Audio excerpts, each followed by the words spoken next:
Comment ça va? La rubrique. Attends, l'antenne Maïté. Yes, tonton Al, voilà, donc ñu nekkaat ci suñu rubrique santé bi comme ni ñu koy defee chaque jour. Alors, comme d'habitude, chaque lundi, mercredi, vendredi, Fatou dafay ñëw en tant que spécialiste ñu waxtaan ci feebar yi donc mën a jox nit ñi information yi nga xam ne moom lañ soxla. Donc tey dañuy waxtaanee asthme feebaru asthme boobu nga xamante ne voilà période bi ñu toll nii moom. C'est très très très compliqué pour ñoom. Par rapport ak climat bi ak environnement bi pollution bi et cetera donc damay bàyyi déjà Fatou mu nuyu auditeurs yi ak internautes yi bu baax Fatou ñu lay dalal ak jàmm encore une fois fii si King FM. Salaamaaleykum Tata Maïté. Maaleykum salaam. Bonjour Al. Bonjour. Ça va. Ça Bonjour va, chers auditeurs et internautes de King FM. maa ngi nuyu ku ci nekk ci turam ak santam di leen dalal ci rubrique santé tey nag asthme lañ leen indi parce que ak période bi ñu nekk sedd bi déjà asthmatique yëpp am nañu problème. Donc la définition déjà de l'asthme ni ma ko waxee sànq rek c'est une maladie inflammatoire chronique des voies aériennes associant des symptômes ou des signes respiratoires paroxystiques, ce qui veut dire que ce sont des signes typiques de l'asthme qui sont les sifflements, la toux et la dyspnée. Dyspnée, c'est un gène respiratoire. Gène respiratoire. Madame dana bi wëlis daal. mooy waaw fatt daal sifflement mooy wëlis bi. wëlis bi moom fattam dafa ànd ak wëlis. waaw dafa ànd ak wëlis voilà. Et une obstruction bronchique aussi limitant. L'obstruction déjà c'est la limite de l'air dans les parois pulmonaires. D'accord. maanaam air bi du dugg du ni mu dugg waree ni mu war a daal. duggee. Voilà. D'accord. Donc la cause de l'asthme comme ni ñu ko xamee déjà il y a la première cause c'est la prédisposition génétique mooy l'hérédité. sa yaay am ko wala sa papa wala sa maam. Déjà c'est dans la famille. waaw. Terrain typique. Donc voilà c'est la première cause. Il y a aussi les facteurs environnement. La pollution. waaw. La poussière. Les fortes odeurs de parfum, que ce soit parfum bu neex wala bu fort wala bu naqari et tout, voilà. Il y a aussi l'asthme de l'effort am na ñoo xam ne du parfum du dara. ñoom bu ñu sonnee. waaw bu ñu defee effort bu bëri rek. effort bu bari rek voilà asthme bi def na di daaneel. Il y a aussi les allergènes respiratoires. Il y a aussi les infections virales. Il y a le tabac. Les cigarettes. Voilà non du cigarette kese tabac moom po nag. Po nag yëpp waaw lépp tabac la rek. moom daal facteur yaa ngi noonu. Donc pour les symptômes nous avons une toux sèche surtout le matin. waaw. maanaam bu nit ki jógee le matin yeewu rek day commencer sëxët mais sëxët bi nag day ànd ak tufli parfois c'est une toux sèche. Sèche, waaw. du ànd ak sëxët. D'accord. Donc à la différence des autres toux parce que yenn toux yi parfois dafay sèche. Plus muy dem di yàgg plus muy productif muy infecté wu.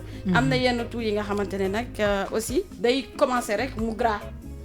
mooy toux soj dama grippé xam nga yooyu saxat bokkul et puis day ànd ak glaire bi nii glaire bi buy génn alors que bii nag moom toux bi bu génnee dara tufli la. ok. tufli bu clair la. Il y a aussi la dyspnée mooy les signes paroxystiques ni ñu ko waxee bii récidivé nag parce que bu fekkee ne dafa commencer arrêté. loolu c'est du dara c'est une toux normale. Mais sauf que nag toux bi dafay gàtt ba pare. day répétitif ok. voilà dafay répété wu. donc yaa ngi sëxët di arrêté day dem ba après da ngay épuisé wu da ngay sonn. Voilà donc il y a l'oppression thoracique aussi da ngay am impression que dañoo takk sa dënn bi. waaw dafay da ngay fatt day daal compressé wu daal voilà il y a ça. Donc il y a la crise d'asthme aussi. Crise d'asthme ba tey bokkul. L'asthme li ñu joxe ni sont les signes de l'asthme. Maintenant signes yooyu yëpp buy répété wu nag di ñëw si la ñuy wax ni le patient est en phase de crise. Voilà dafa nekk en crise, d'accord. Donc les signes de gravité dans toute maladie il y a des signes de gravité. boo ko négligé rek egg parce que buy commencer ci loolu qui sont les prodromes en fait il y a les prodromes qui sont les signes paroxystiques. Les prodromes sont les signes avant-coureurs maanaam li lay wan ni crise baa ngi ñëw. maanaam waaw comme xale bi dina commencer sëxët wala di wokk bakkan bi ñu naan sinusite bi la nii mais ku ko xam dëgg dina xam ne ni que lii boo si teelul jóg rek crise d'asthme lay demee waaw wala di def genre bruit boobu noonu xët boobu ñu def noonu di def ni voilà bruit yooyu ok. Effectivement il y a les signes de gravité qui sont l'impossibilité de parler tey jii bu borom dekkee en crise déjà c'est grave. bu ñëwee nag y a des crises yi nga y a des signes aussi yoo xamante ne yu ciy yokku loolu ilaa bu ko malade bi amee rek bul sax toog traitement bi parce que le traitement de l'asthme soit c'est à la maison ou mais à des degrés différents mais nag bu commencé dem ba mënul wax wala buy dem ba wax mot par mot lay def mënutul def une phrase parce que day fat donc day wax mot par mot lay génne xam nga di la borom sonn na loolu doo lii da nga koy yóbbu déjà aussi mënul tëdd il est assis mais toujours penché en avant waaw parce qu'il cherche de l'air au fait non il a déjà day dugal asthme bi déjà ni mu kii mooy air bi dina dugg di nga dugal mu dugg mais du génnaat tu inspires bien mais tu n'expires pas d'accord air day des ci biir d'accord donc il y a le signe en fait du patient qui est assis en avant donc loolu bu ko kii rek la plupart le patient est agité parce que il se dit que day dee mu ngi noyyi il n'arrive pas à rester voilà dafay tiit donc il y a l'agitation par rapport à ça donc il y a aussi la fréquence respiratoire qui est supérieure à 30 mouvements par minute xam nga respiration inspiration expiration normale à la normale c'est 30 par minute mais nag bii day accéléré waaw on le voit souvent ci seen crise yi waaw et aussi il y a l'utilisation des muscles accessibles mooy nag non seulement au lieu muy respirer des gens par le thorax da ci yokk mbagg yi maanaam il utilise plus d'efforts il fait plus d'efforts pour mun a voilà pour xëcc parce que là il est fatigué voilà donc mu ngi def tous ses moyens en fait pour pouvoir prendre normalement l'air il y a la fréquence cardiaque aussi boo laalee pouls bi da ngay gis ne dafa accélérer elle est supérieure à 100 pulses par minute donc c'est énorme voilà dafay rapide donc il y a la saturation de l'air ambiant loolu boo bu demee urgence il y a un appareil bi ñu koy defal ci loxo ni di xool ndax poumon yaa ngi saturé mu ngi respirer air baa ngi dugg mais est-ce que air bi dugg poumon yi jël na ko poumon yi ibbeeku na bu baax donc il y a la saturation aussi bu ñuy xool la saturation on dit que elle doit être inférieure à 90% en air ambiant donc il y a la gravité extrême qui est la mort imminente waaw on en voit des cas yoo xamante ne waaye finalement foofu lay mujj au fait avant la mort nag il y a déjà des signes comme il y a la cyanose c'est la coloration bleue ou violacée des téguments donc extrémités yi ak téguments yi dafay xaw a bleu mooy maanaam gémmiñ bi tuñ yi ci biir waaw loxo yi nii ak loxo yi catu loxo yi et tout dafay commencer bleu là tu ça sais change de que couleur. voilà il n'a plus d'oxygène malade baa ngi lay bàyyi voilà donc il y a aussi la respiration paradoxale il y a la pause respiratoire day noyyi di pause waaw bu xëccee toog lu yàgg soit wàccee bi yéex wala bu yéegalee wàcc toogaat diir balaa yéegal wàcce waat donc il y a la pause respiratoire il y a le silence osculatoire aussi bu ñuy dem ba déglu duñu dégg dara on sent plus que ça bouge à l'intérieur son pouls ouais. voilà pas le pouls mais la respiration le cœur il bat moins voilà genre on n'entend plus rien il y a la bradycardie qui est le ralentissement du rythme cardiaque donc day ralentir bu doon def bëgg parce que c'est le mouvement du cœur waaw mouvement normal bëgg di ralentir nank ba yow pour nga dégg ko ça dafa nekk problème il y a aussi le collapsus hormis le collapsus maintenant il y a la trouble de la conscience du moins mooy dugg daal carrément dans le non pas comment mais du la dégg nekkatul yaa ngi koy woo déggatu la mais là nag yaa ngi perte malade bi mu ngi dem maintenant pour le traitement il y a le traitement de la crise simple qui se fait par voie orale boobu moo ñu gën a itteel parce que boobu bu ko amee bu baax à la maison jaru muy dem hôpital déjà bu commencé am les prodromes rek automatiquement li nga war a def mooy defal ko salbutamol voilà la terbutaline en aérosol bi waaw nga defal ko 2 bouffées bu pompé 2 bouffées mu taxaw xaar 10 minutes bu fekkee arrêté wul mu defaat 2 bouffées par 2 bouffées nag mais bu xoolee par 10 minutes déjà il va faire 6 en 30 minutes boo liiwul nag gàddul nga yokk ci corticoïde oral nga may ko je peux citer peut-être le Célestine peut-être goutte wala dara toxantal ko rek voilà xool ce que ça va faire maintenant bu persister nag laa yow mën a too ci dara gàddul nga yóbbu hôpital et boo koy yóbbu hôpital aussi unité de surveillance continue nga koy yóbbu maanaam urgence ñoom là donc bu ñu eggee ñu defal ko voie veineuse bi defal ko tout le protocole de l'asthme par rapport à ça donc il y a aussi le traitement des facteurs là lii c'est le traitement de l'asthme carrément mais hormis loolu il y a le traitement des facteurs favorisants ki nga xamante ne déjà dafa am allergie à la poussière. Premier traitement bi mooy jël ko yóbbu ko fi nga xamante ne dafa sain. dafa sain amatul poussière. Donc donc tu limites l'exposition à l'allergène. jafewul mais yomb na def nag. ah waaye dama xam ne que dëkk bi nga xamante ni. en construction poussière rek la. dëkk bi dafa bëri poussière mais. dëkk bi dafa bëri poussière. dëkk bi dafa bëri poussière bu fekkee ci mbedd bi la defee crise jël ko dugal ko fi nga xamante ne poussière bi bëriwul fa. waaw bien sûr. maanaam bañ ko bàyyi à l'air ambiant. waaw limiter l'exposition comme on l'a dit. Il y a l'arrêt si c'est le malade est un fumeur. L'arrêt est impératif na bàyyi. tabac bi. parce que boobu moom moo gën a gaaw a décompenser asthme. le tabac. Déjà, il y a aussi la présence du reflux gastro-œsophagien. Malade bi dafay li comme on dit en wolof dañ naan dafay xir ñi dafay am ay remontées gastriques. muy lakk ñu naan estomac la ñu naan ulcère la. fekk reflux bi sont les conséquences ba tey en fait voilà c'est asthme la bokk déjà donc yooyu yëpp dañ koy traiter on traite symptomatiquement par bu ci nekk ak kii yëpp bu ci nekk daal nga xool ni nga mën a atténuer daal. Il y a aussi la sinusite qui est chronique.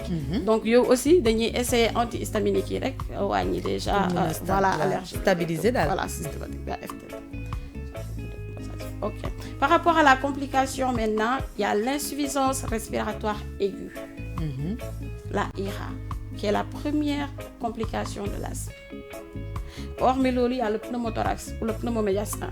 Le pneumothorax, en fait, c'est du gaz dans les poumons. Tu vois. Donc, ce sont les premières complications. Mais li nga xamante ne moo gën a gaaw a reyee. loolu la. D'accord. Donc, asthme dafay reyee may tey. waaw maintenant damay ñëw ci aérosol yi pour aussi nit ñi xam ne aérosol du dara lu dul garab bu ñu def la. dugal ko compressé ko def ko sous forme de si ngelaw lañ koy def en fait voilà jël ko dugal ko ni parfum yi ni déodorant yi di nekkee ngelaw nga koy picc sa yaram muy tooy te boo ko piccee nii àllee doo gis nii mu ngi génn noonu la aérosol yi mel mais nit ñi da ngay dégg ñu naan bugguma ko tàmmal pompe ndax bés bu ko amul dafay dee alors que tel n'est pas le cas parce que garab dee bi garab la aérosol bi mooy tax xale bi du egg si crise d'asthme bi bu amee prodrome yi rek jox ko bouffée mi mu soxla et tu vois yooyu loolu bu kii rek da ngay gis ni que dafay calmé wu muy xale ko mag asthme ñëpp la sonal man mii di wax ak yow sama yaay asthme moo ko rey may tey diggante mardi ak vendredi donc c'est quelque chose bi nga xamante ne c'est très grave te kër boo dugg léegi ñëpp am problème allergie ñëpp am problème allergie maintenant c'est sûr kii amul asthme tamit bu yeewoo le matin sinusite nopp yaa ngi xasen put baa ngi xasen mu ngi sëqat amygdale yi di yeewoo lépp di jóg bët yi di xasen donc si xale yi surtout la gën a bëri ku juddu tey rek am allergie donc nañu xoolaat bu baax et comme je dis aussi pour le traitement bi gën mooy les mesures hygiéno-diététiques mooy déjà set sa biir kër parce que chez toi à l'extérieur mënuloo ko setal xëy na waaw mënoo ko contrôler moom mais yow aussi sa biir kër aussi boo ko mënula setal ni mu waree tamit jéem a la wàññi des poussières éviter les fortes odeurs surtout boo xamee ne xale bi supporté wu ko yow sa bopp yow mi yaay surtout yaay yi nga xamante ne ñu ngi yor doom yi am asthme éviter forte odeur parfum c'est pas l'enfant nga parfumé mais l'enfant yaa ngi ko fopp waay voilà éviter aussi boo ñaqee yenn ñaq yi wala nga tilim yenn tilim yi nga fopp ko donc yaa ngi déclencher asthme donc éviter aussi tout produit cosmétique bi nga xamante ne day sonal dafa bëri alcool effectivement comme mu doon alcool parce que am na ay parfums sans alcool aussi yoo xam ne nit ñi supporté wu ko y a aussi surtout problème période de sedd li tax asthme bi gën a sonal nit ñi ak crise d'asthme cuuraay bi parce que dañuy jéem a réchauffer néeg yi ba pare def cuuraay voilà donner changer d'odeur ak yooyu noonu waaw effectivement parfum de chambre yi yooyu yëpp dafay déclencher asthme pour certains am na ñoo xam ne tamit asthme de l'effort la ñu am mooy ñoom bu ñu sonnee bu ñu yéegee 2 marches taxaw nañ bu ñu continuer rek def nañu crise d'asthme ñooñu nag ñoo gën a métile parce que ñooñu en général facilement dañuy def ay crise d'asthme effectivement parce qu'ils sont tout le temps en activité et tu sais tu peux pas ne pas être en activité mais bu fekkee saa soo defee activité nga sonn waaw ndox sax dafa leen di sonal ñoom moom lépp da leen di wàcc moom man j'ai un ami qui est comme ça moom benn effort physique bu ndaw bu ko defee dafa dem ba dafa mujj dafa inerte en fait c'est quelqu'un qui ne peut pas faire grand chose parce que lu mu def rek am crise d'asthme lu mu def dañuy mujj tout le temps da ngay jékki-jékki yóbbu nañ ko urgence il est régulièrement en urgence tellement que son asthme est avancé à un point boo xamante ne mais par contre li ma jaaxal justement dinaa ñëw ci question boobu parce que moom bi mu nekkee fii il faisait énormément de crises d'asthme mais quand il a voyagé et qu'il est parti à l'étranger il a de moins en moins de crises d'asthme. L'environnement. lan moo waral loolu noonu. non environnement bi ah. waaye pollution bi ñun fii déjà li ñu njëkk sonal pollution bi la. pollution bi la déjà ñun fu ne la ñu teg ay usines. fu ne la ñuy lakkee kër yi fu ne la ñuy lakkee suñuy mbalit. déet leen suñu pot d'échappement yi suñu oto yi nga xam ne non pare maa ngi ñëw pot d'échappement yi. moteur 1928. balaa nga koy xam rek nga nekk ci embouteillage camion ak Ndiaga Ndiaye def la ci dëgg. sikk la buñ la sekkee nga dee. boobu mooy oh non tu es fichu. non bul c'est mal barré. yow kay c'est mal barré yàlla bu oto mbalit bi nag nekk si diggante bi nag. oto mbalit bi boobu moom da ngay bëgg rek ñu wàcc oto bi daw.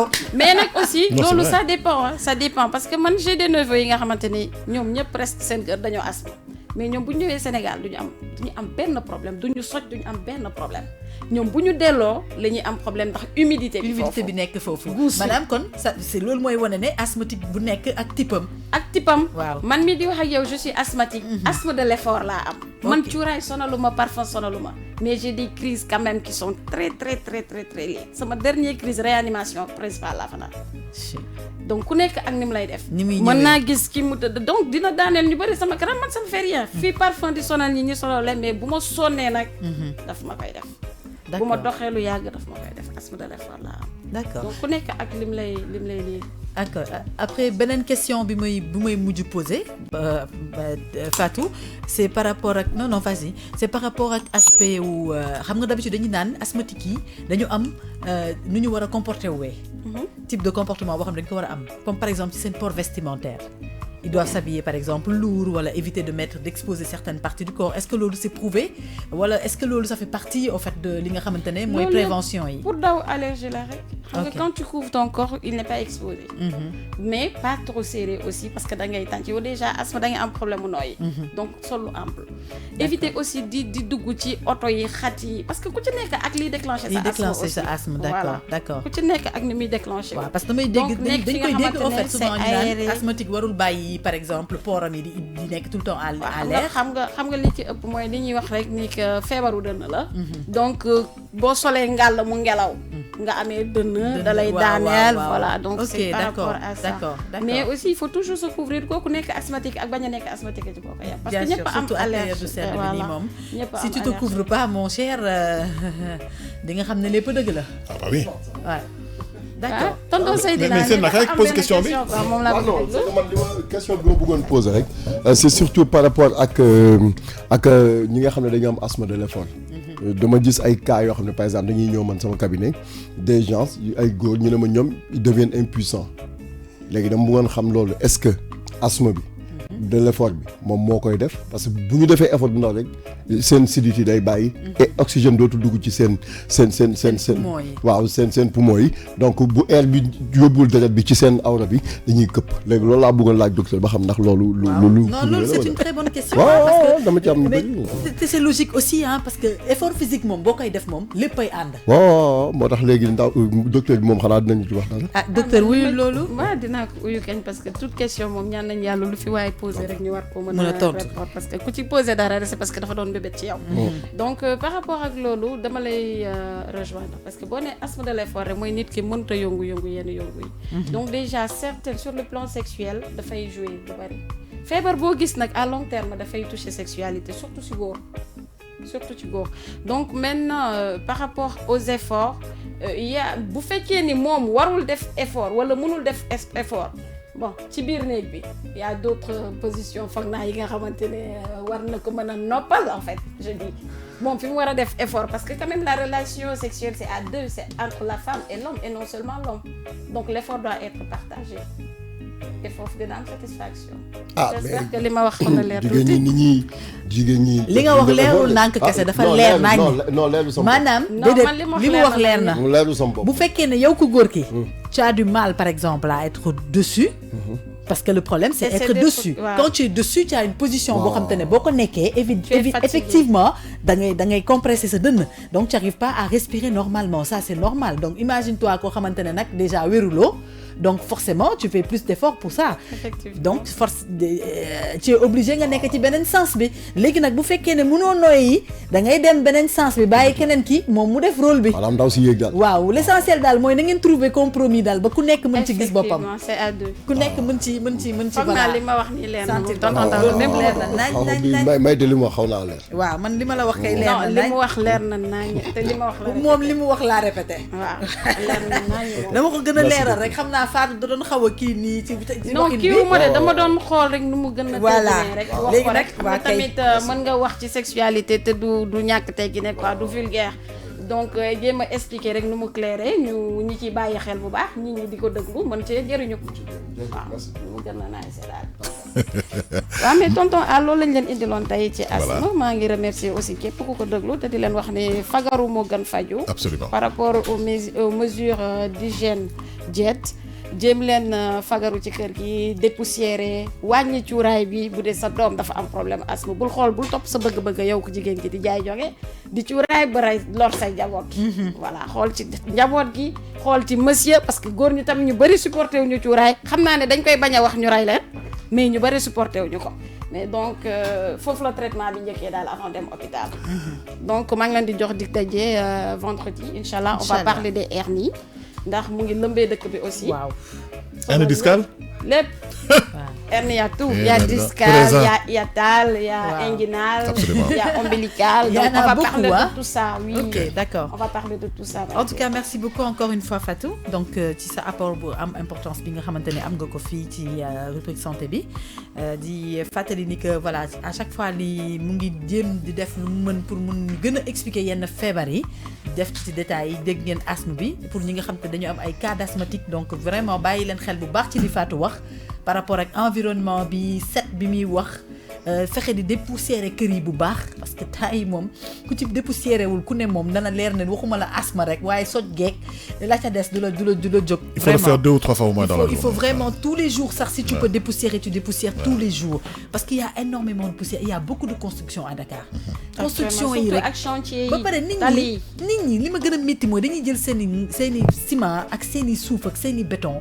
teg ko ci digg yoon yi te loolu moo tudd grava ba pare duñ ko couvrir quoi non duñ ko couvrir mais loolu yoon daf lay daan non data maytee loolu yoon daf ci bind ay textes yu leer naa ñi grava boo tuur tey entouré woo ko maanaam encerclé wëralewuloo ko am nga amende 200 000 francs ba xaw ma je pense 20 millions ou 5 millions ou 10 millions je sais pas mais daal 200 000 la commencé ak emprisonnement de service d'hygiène ana waa service d'hygiène non ñu ngi liggéey seulement nag xëy na personnel bee bariwul. déet xam naa dañoo am fu ñu secteur bu ñu nekk ñu ngi pousse ñu ngi wër man moom xam naa ne ñu ngi wër ndax ñun jal nañu mbalit suñu buntu kër fleurs yi ñu dagg nii rek teg dañ ko wàccee teg balaa ko charrette bi ñëw jël si rek ñu taxaw ñoom.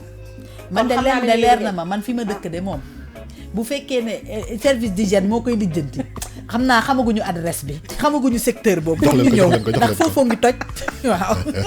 Merci beaucoup, c'était la rubrique santé avec Fatou.